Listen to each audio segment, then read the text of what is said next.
겨울을 재촉하는 비가 부슬부슬 내리던 어느 날 초등학생으로 보이는 두 아이가 울산의 한 파출소 현관 앞에서 머뭇거리며 둘이서 옥신각신하고 있었어요.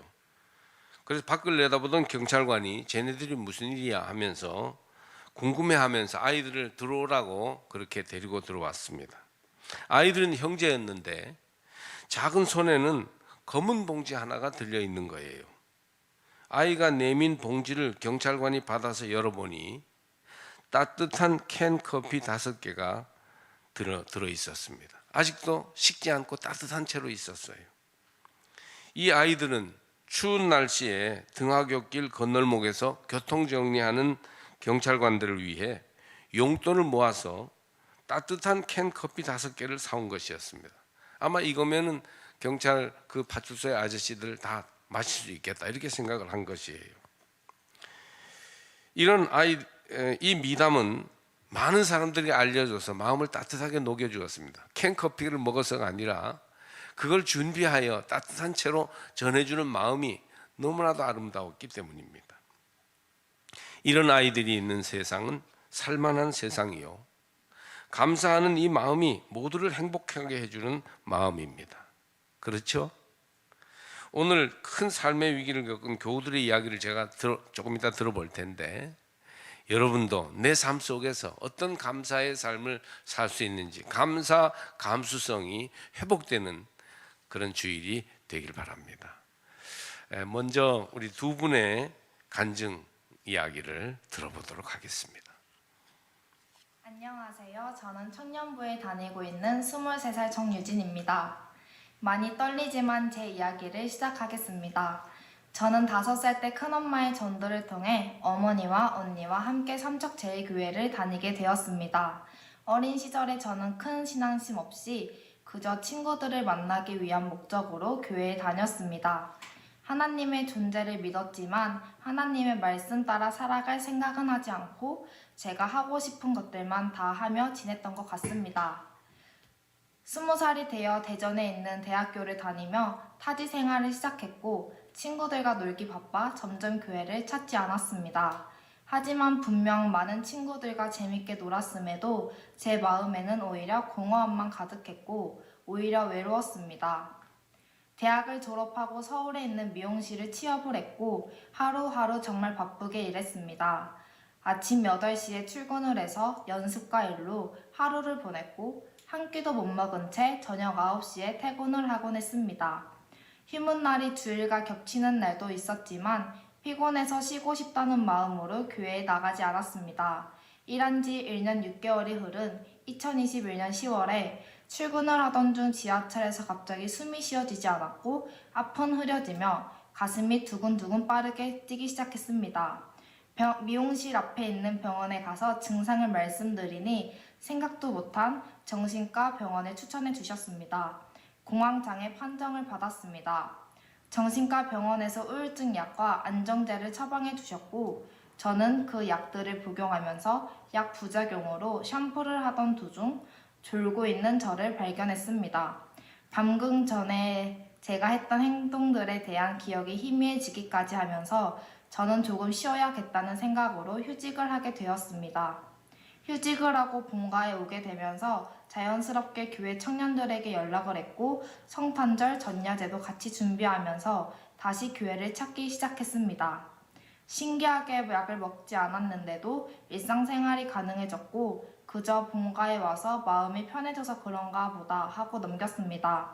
분명 괜찮아진 줄 알았는데 다시 서울에 가서 일을 시작하니 이번엔 설사를 하기 시작했고 살이 급격히 빠지고 무기력해지면서 또다시 일상생활이 불가능해졌습니다. 서울에 있는 동네 병원에 가서 대장 내시경을 했고 원장님께서 큰 병원을 권유해 주셔서 저는 바로 서울 아산병원에 가서 3주 동안의 검사를 진행하였습니다. 그렇게 진단받은 것이 바로 크론병이라는 희귀난치병이었습니다. 크론병은 입에서 항문까지의 위장관 어디에서나 염증이 나타나는 염증성 청자병이며 흔하게 설사, 복통, 열, 식욕 감퇴 등의 증상들이 있고 정확한 원인이 밝혀져 있지 않아서 증상들에 대한 치료가 어려운 상황입니다. 크론병은 아직 우리나라에서 드문 병이며 어떤 환경적 요인에 노출된 후 정상 장내 세균에 대한 지속적인 면역 반응이 장 내에서 일어나 장의 만성적인 염증성 질환이 촉발되어 크론병이 발생되는 것이라고 생각하고 있습니다. 처음엔 이런 진단을 받고 너무나도 절망스러웠습니다. 어릴 때부터 몸이 약했던 것도, 하고 싶은 일을 당장 그만둬야 된다는 것도, 앞으로 평생 먹고 싶은 음식을 마음껏 먹지 못하는 것도, 매일 밤마다 우울한 마음이 가득하여 하염없이 눈물만 흘렸습니다. 한 달 반 만에 15kg가 빠졌고 음식 냄새만 맡아도 울렁거리고 토할 것 같았지만 쓰러지지 않기 위해 한 입 한 입씩 먹으며 꾸역꾸역 버텨냈습니다. 더군다나 처방받은 약을 복용하던 중에 부작용이 생겨 콩팥까지 염증이 전염됐고 입원을 통해 주사치료까지 병행했습니다. 부모님께서는 맞벌이셔서 혼자 입원 생활을 이어가던 도중 제1교회 김영기 목사님께서 잘 지내고 있냐는 안부 카톡을 보내주셨고 저의 상황을 말씀드렸더니 유진이를 위해 꼭 기도하겠다고 하셨습니다. 저를 위해 기도하겠다는 이 말 한마디가 그 어떤 위로보다 크게 와닿았고 몸이 괜찮아지면 꼭 교회에 나가야겠다고 다짐했습니다. 스테로이드와 면역 억제제를 복용하고 난 후 증상이 점차 줄어들기 시작했고 다시 교회에 나올 수 있게 되었습니다. 아픈 몸으로 예배에 나오니 목사님의 설교 한마디 한마디가 꼭 저에게 해주시는 것 같았고 찬양 한 소절 한 소절 또한 저를 위한 가사처럼 느껴졌습니다. 목사님과 신방을 하던 중에 목사님께서 하나님은 분명히 유진이를 다 계획하고 계실 거라는 말에 그날 저녁 하나님께 갑자기 물어보고 싶은 게 생겨 집에서 혼자 불을 끄고 기도를 하기 시작했습니다. 정말 저를 계획하신 거죠? 저를 너무 사랑하셔서 고난 중에 주님께 의지하며 순종하고 주님의 말씀대로 살아가길 바라신 거죠? 라며 주님께 기도를 했더니 갑자기 억울했던 마음들이 감사함으로 서서히 변하기 시작했습니다. 저는 그날 주님을 만났다고 믿어 의심치 않습니다. 다니엘 기도회 때 고난은 축복이다 라는 이 말이 마치 저에게 크론병이라는 희귀병이 있었기에 하나님을 붙잡고 말씀대로 살아가는 나처럼 이 고난이 기회가 돼서 축복이 될 수도 있구나. 하나님의 은혜 가운데에서는 아픔은 아무것도 아닌 것이 된다는 이 말이 세상 살아가는데 저에겐 희망이자 소망으로 다가왔습니다. 지금의 저는 염증 수치가 정상 수치로 떨어졌고 설사를 하지 않으며 그 어떤 때보다 밝고 사소한 일에도 감사함을 느끼며 지내고 있습니다.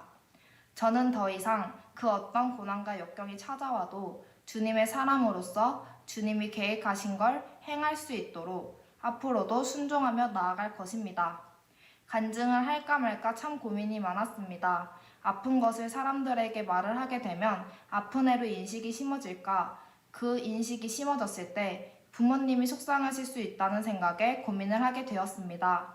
하지만 제 간증을 통해 여기 이 자리에 있는 성도들 중 한 명이라도 마음을 움직일 수 있다면 이 또한 하나님이 나를 사용하시도록 계획하셨다는 생각이 들곤 합니다.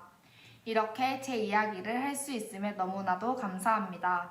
이상 제 이야기를 마무리하겠습니다. 긴 이야기를 들어주셔서 감사합니다.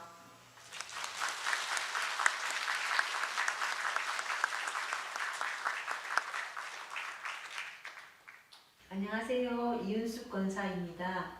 저는 고등학교 1학년 때부터 신앙생활을 시작해서 지금까지는 열심히 교회를 다니고 있는 사람입니다.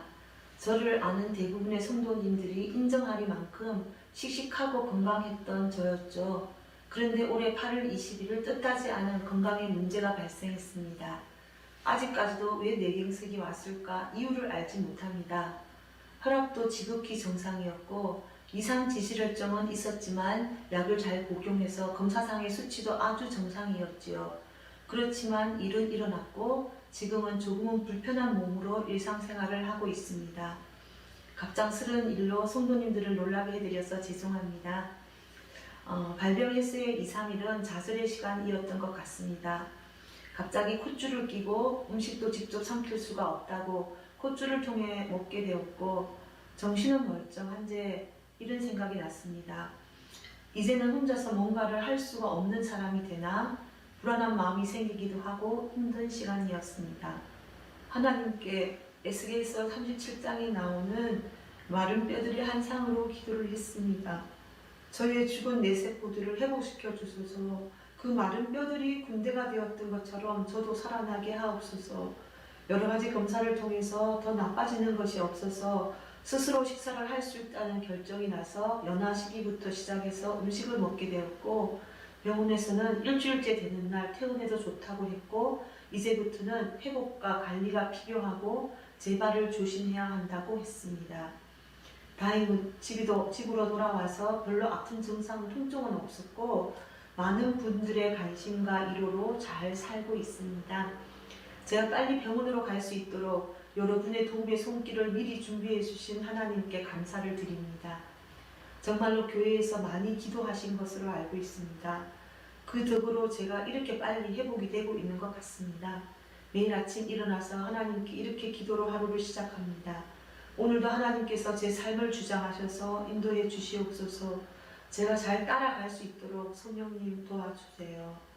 어느 날 아침 이렇게 기도하는데 그런 생각이 들었습니다. 우리 인생은 건강하든 그렇지 못하든 항상 하나님만 바라고 시작했어야 했는데 이제 내가 약해지니까 이렇게 하나님께 메어 달리고 있네. 그리고 또 깨닫게 된 것은 제가 건강할 때는 아픈 사람들의 심정을 알 수가 없었습니다. 그런데 이제 조금 공감을 하게 됩니다. 많은 분들이 저를 위해 기도했다는 말씀을 하시고 사랑의 마음으로 운동을 하라고 권면하셨습니다. 또 일을 조금 쉬는 것이 어떻겠냐고 하시는데 저는 움직이지 않고 가만히 집에 있을 때가 더 힘들어서 활동을 하는 것이 더 좋은 것 같습니다. 움츠리고 있으면 더 힘이 들고 좀 걷고 운동을 하면 힘이 생기는 것 같습니다. 퇴원하고 난 뒤 9월 8일에 아산병원을 갔더니 담당 교수님이 기적이라고 말씀하시더군요. 눈에 보이는 어떤 증상도 없었기 때문이었죠. 11월 10일에 갔더니 걱정하지 말고 잘 살라고 하십니다. 한 번씩 저만 느끼는 불편한 증상들이 있지만 그때마다 하나님께서 회복시켜 주시겠다는 말씀을 의지하며 또 때로는 시편 139편의 말씀으로 심장과 폐구를 지으신 이가 하나님이시니 치유의 강선을 바라셔서 속히 회복시켜 달라고 기도하기도 합니다. 잠언 4장 23절 말씀, 모든 지킬 만한 것 중에 더욱 내 마음을 지키라. 생명의 근원이 이에서 남이니라 말씀으로 자주 기도하면서 힘든 상황이 눈에 보일 때 예수님만 바라볼 수 있는 제가 되기를 위해 애쓰고 있습니다. 부족한 제가 하나님과 제일교회의 많은 성도님들의 사랑을 받은 2022년 추수감사절에 하나님께 감사드립니다. 하나님께서 제 삶을 인도해 주시기만을 간절히 바라면서 또 이 간증을 듣는 모든 분들의 삶의 여정도 동행해 주시리라 믿습니다. 예수님의 십자가 사랑만 의지하면서 믿음의 눈을 들어 하나님의 역사하심에 감사함으로 살아가는 저와 성도님들의 남은 인생의 여정이 행복하기를 기대합니다. 감사합니다.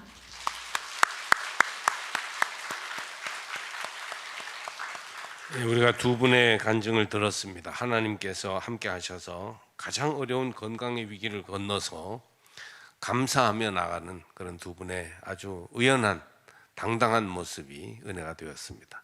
저와 여러분 우리 모두에게 삶의 여러 가지 위기나 문제가 닥칠 때 하나님과 함께 믿음으로 잘 이겨내시기를 바랍니다. 이제 오늘 광고에도 다니엘 기도회가 끝나간다고 얘기했는데요. 지난 주간에는 천안 더 아름다운 교회에서 목회하시는 목사님의 간증이 있었습니다. 간증을 들어보니 그분은 교모세포종 사기라고 하는 말하자면 뇌암과 같은 종양이 머리에 퍼져서 손을 쓸 수 없는 말기 시한부 선고를 받은 분입니다. 그래서 심호하던 교회를 사임하고 이제 치료하는 과정에 그것을 잘 이겨낼 수 있는 것을 보면서 천안에 더 아름다운 교회라는 교회를 개척했는데 절대 긍정하는 마음, 절대적 감사 이것을 가지고 나가자 오히려 개척한 교회가 크게 부흥하더라는 그런 간증입니다. 그분은 말이 어둔하여 말할 때 잘 알아듣지 못하게 할 때가 많고 아주 목사로서는 큰 핸디캡이죠. 그리고 오른 눈이 시력을 잃고 흐려서 정신 차려 보이지 않으면 오른손을 들 수가 없어요. 축복하기도 어렵습니다. 오른발이 불편하여 걷는데 아주 어렵습니다. 한시도 어려움이 없을 데가 없는 그런 상태죠. 그런데도 긍정적인 마음으로 매사에 감사하며 나간다는 거예요. 그렇게 절대 감사로 나가니까 말기암으로 3개월밖에 못 산다 했는데 지금 5년째 살고 있고, 심각한 장애를 가지고 있는 목사님인데도 절대 감사하며 나가니까 교회가 크게 부흥하더라는 겁니다. 너무 심각한 상태라서 아마 사모님이 신학을 하셨는지 공동 목사로 일하고 있습니다. 교회는 든든히 서가고 교회와 목사님 가족은 주위에서 칭송을 받고 있는 이런 간증을 우리가 들었습니다. 오늘 본문에서 하박국의 감사는 절대 감사입니다. 그는 죽어가는 세상과 하나님의 백성들을 보면서 하나님께 왜? 라는 질문을 던지죠. 왜 세상이 이렇습니까? 왜 우리는 이렇게 살아야 합니까? 1장 2절을 보니까 어찌하여 내게 죄악을 보게 하시며 패역을 눈으로 보게 하시나이까? 겁탈과 강포가 내 앞에 있고 변론과 분쟁이 일어났나이다. 어두운 시대, 모든 게 뒤집혀버린 시대라고 고백하고 있는 것이죠. 이 질문에 대한 하나님의 대답이 2장에 나오는데 4절을 보면 의인은 그의 믿음으로 말미암아 살리라 입니다. 그리고 세상의 죄악과 불행에 대한 믿음의 응답은 바로 무조건적인 하박국의 감사로 나타나는 것을 볼 수 있어요. 3장 17절 18절 오늘 우리가 읽은 그 내용이죠. 그것을 노래로 우리가 잘 알고 있는 노래로 부르고 있죠. 무화과 나무 잎이 마르고 포도 열매가 없으며 감람나무 열매 그치고 논밭에 식물이 없어도 우리의 양떼가 없으며 외양간 송아지 없어도 난 여호와로 즐거워하리 난 여호와로 즐거워하리 난 구원의 하나님을 인해 기뻐하리라. 할렐루야. 이게 바로 하박국서의 결론의 말씀을 그대로 복음성과 찬양으로 만든 것입니다. 이 감사, 하박국의 감사는 상대적인 감사가 아니라 절대적인 감사예요. 일시 감사가 아니라 항상 감사예요. 여러분 오늘 추수감사절에 이 하박국 선지자의 감사가 나의 것이 될 수 있기를 바랍니다. 좀 전에 노래를 들어보십시오. 있고 없고 없어도 감사할 거예요. 그거 아닙니까? 하박국의 감사는 주변에서 일어나는 사건에 좌우되지 않습니다. 그에게 일어나는 그런 모든 일들은 힘을 주시는 하나님의 능력에 의한 것이라고 믿음을 가지고 우리가 나가는 것을 볼 수 있습니다. 아무것도 이해할 수 없을 때, 곤경이 참을 수 없는 지경에 이르렀을 때 하나님이 힘을 주신다는 것을 기억하고 있는 것입니다. 여러분 어려움과 실패, 우리 인생의 풍랑이 있는 바다처럼 되는 이런 상황을 만날 때 이 어려움에서 눈을 떼서 하나님을 바라보시기를 바랍니다. 하나님은 그분을 따르는 사람에게 힘을 주시고 어려운 시기를 지날 때 강한 확신을 주셔서 저 거칠고 위험한 그런 바다와 같은 곳을 사슴처럼 달릴 수 있도록 도와주실 것입니다. 저는 오늘 설교 말씀의 결론으로 어떻게 하면 절대 감사를 할 수 있느냐 하는 절대 감사의 3가지 실천에 대해서 말씀하고자 합니다. 첫째로 모든 것을 긍정적으로 바라봐야만이 절대 감사할 수 있습니다. 실패하는 생활의 조건을 볼 것이냐, 하나님의 돕는 손길과 인도하심을 볼 것이냐 할 때 하나님의 손길을 바라봐야 해요. 여러분 모세도 풍랑이 있는 홍해바다를 바라보면서 하나님을 바라볼 때 풍랑을 이기고 홍해바다를 육지처럼 건널 수 있었습니다. 최근에 이제 이태원 참사 때문에 우리가 묻혀버린 한 사건이 있는데 바로 경북 봉화군 아연채굴 광산에 사고로 갱도가 무너져서 지하 190m 땅 속에 광부 2사람이 9일 동안 갇혔던 사건이에요. 아주 깊고 깊은 무덤 속에 9일 갇혀 있었던 거예요. 221시간이니까 19시간 모자라는 열흘이었습니다. 지하에 갇힌 지 열흘 만의 생활은 말 그대로 기적이었던 것이죠. 무너진 갱도에서 9일이나 지나서 이들이 멀쩡하게 살아 돌아올 것이라 기대한 사람이 적었는데 이것은 정말 빛 같은 소식이었습니다. 모두가 살아있기 힘들 거라는 생각을 하기 시작하던 열흘째, 저도 뉴스를 보면서 아내와 함께 아마 살아있지 못할 거야 이렇게 얘기를 나누었던 것이 미안하게 떠오릅니다. 작업반장 박정하 씨는 사람 냄새가 질릴 정도로 나는 평균 나이 68세 동료 광부들이 우리를 절대 포기하지 않을 거라는 긍정적인 생각이 깊은 땅 속에서도 포기되지 않았다는 것입니다. 긍정적인 생각을 가졌다고 해요. 이런 긍정적인 생각이 깊은 땅 속에서도 봉지 커피를 먹으며 비닐을 구해서 추위를 막고 불을 떼면서 버틸 힘을 주었던 것입니다. 9시간도 아니고 49일, 열흘이 가까운 그 시간을 깜깜한 땅 속에서 버텨낼 힘을 주었던 것이죠.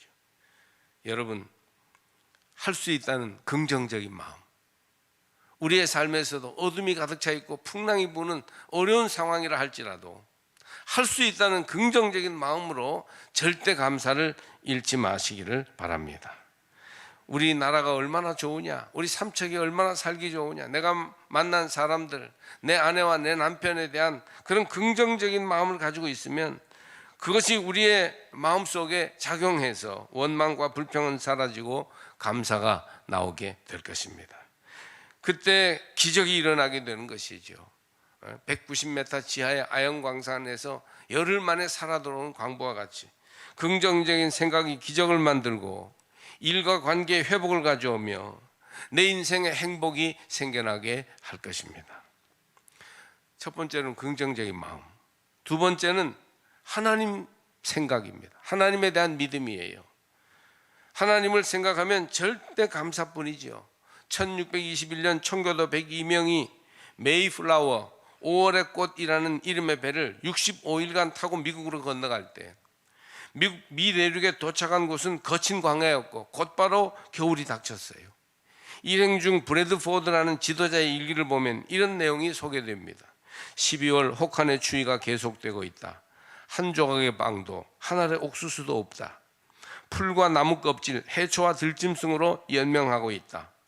오늘은 39번째의 친구를 하나님께 보냈다. 이런 비참한 현실, 오 주여, 그렇게 기록되어 있어요. 그 겨울에 추위와 굶주림으로 102명 중에 44명이 죽었고, 봄에 씨앗을 뿌려 농사를 지었지만 가을에 추수한 곡식은 양식으로 하기에도 턱없이 부족했어요. 사람을 바라보고 농사한 열매를 바라보고 세상을 바라보아도 그들은 감사할 일이 별로 없었습니다. 어떻게 재수 나빠서 배를 타고 대서양을 건너왔더니 죽게 생겼구나, 이렇게 불평할 수밖에 없는 상황이었어요. 그러나 그들은 첫 열매에 감사하며 눈물의 추수감사 예배를 드렸다고 합니다. 그들의 감사는 소유나 환경에 대한 감사가 아니라 새 생명과 새 땅을 주신 하나님께 대한 감사였어요. 아주 어려운 형편 속에서 하나님을 바라보니까 감사가 가능했고 기적이 일어났다는 이야기입니다. 극심한 궁핍과 남루한 현실에도 그들은 하나님을 바라보며 감사를 드렸고, 이 믿음이 오늘의 미국을 있게 한 원천이 된 것입니다. 그러므로 여러분, 우리도 하나님 바라보고 하나님 생각하며 감사를 회복하시기를 바랍니다. 또 세 번째로, 긍정적인 마음을 가지고 하나님 바라보는 생각, 믿음을 잃지 않아야 하며, 우리가 절대 감사의 사람이 되기 위해서는 자꾸 감사와 긍정적인 삶의 형편을 입으로 시인해야 합니다. 입으로 자꾸 감사하다고 시인해야 해요. 중요한 것은 입으로 시인하는 것이죠. 구원받았음도 입으로 시인해야 한다고 바울이 말하지 않습니까? 로마서 10장 10절을 보면 사람이 마음으로 믿어 의에 이르고 입으로 시인하여 구원에 이르느니라. 마음으로 믿으면 옳다 인정을 받게 되고 입으로 그 믿음을 고백하고 표현하면 구원받는다는 말씀이에요. 많은 사람들이 다 믿음으로 긍정적인 생각을 가지고 하나님을 바라보면서 나가는 그런 일을 하는데, 그 긍정적인 생각과 하나님 바라보는 믿음을 입술로 표현하고 선언하는 사람은 그리 많지 않습니다. 그러므로 여러분, 우리는 할 수 있는 대로 긍정적으로 시인하고 인정해야 돼요. 제가 조금 전에 소개한 모영국 목사님 같은 경우에 중병으로 모든 것이 불편하고 어렵고 안 돼서 불가능한 그런 삶이에요. 그러나 오른발이 불편해서 걷기도 힘들고 하루하루가 너무너무 답답하지만 매사에 긍정적이고 감사하는 것을 입으로 시인하는 겁니다. 그분은 삼위일체 하나님의 이름으로 잘 될 것, 나을 것, 이길 것을 선포를 계속 한다는 거예요. 어려울수록 더 시인하고 선포한다는 것입니다. 절대 긍정으로, 절대 감사하며 절대 승리를 선포하니까 기적이 나타나는 거예요. 미국 청교도들 얘기를 우리가 합니다마는 그들도 사실은 그 후손인 지금 현재의 미국 사람들도 감사합니다라는 말을 입에 달고 사는 사람들입니다. 땡큐 땡큐 땡큐. 그들에게 이 감사라는 말만 잘해도 미국에서는 먹고 삽니다. 아이들이 감사하다는 말을 하지 않으면요, 부모가 꼭 시켜요. 제가 여러 번 봤어요. Say thank you. Say thank. 감사하다고 말해. 감사하다고 말씀드려야지. 그렇게 가르쳐요. 여러분, 우리도 된다고, 좋다고, 이길 것이라고, 감사하다고, 잘 될 것이라고 입술로 시인하시길 바랍니다. 자꾸 입술로 산통을 깨지 마세요. 마음으로는 감사하다는 마음도 있으면서도 자꾸 어려운 얘기, 불평스러운 얘기, 원망하는 얘기만 하니까 우리 삶의 문이 닫히게 되는 것입니다. 한번 따라해 보실까요? 잘 될 것이에요. 정말 고맙습니다. 틀림없이 이길 거예요. 예, 하나님이 함께 하시기 때문에 잘 될 것이라고 선포하십시오. 여러분의 남편에 대해서, 여러분의 아내에 대해서 감사하다고 시인하십시오. 그렇게 될 때 이것이 퍼져나가고 번져나가 이 땅 위에 하나님 나라가 이루어지게 될 것입니다. 할렐루야. 우리 기도하시겠습니다. 고마우신 주님, 절대 감사의 사람들이 되기를 원합니다. 마음에 긍정적인 마음을 잃지 않게 하여 주옵시고, 또 하나님, 이제 하나님을 바라보며 하나님 생각하며 감사하게 하옵시고, 그 감사하는 마음과 긍정적인 생각을 입으로 시인하고 인정하면서 기적을 일으키는 믿음의 주인공들이 되게 하옵소서. 오늘 그렇게 운명을 바꾸며 어둠을 빛으로 바꾸며 믿음으로 살아가는 사람들이 다 되게 하여 주옵소서. 하나님 감사합니다. 또 한 해도 감사함으로 살아가게 하옵소서. 예수님의 이름으로 기도합니다. 아멘.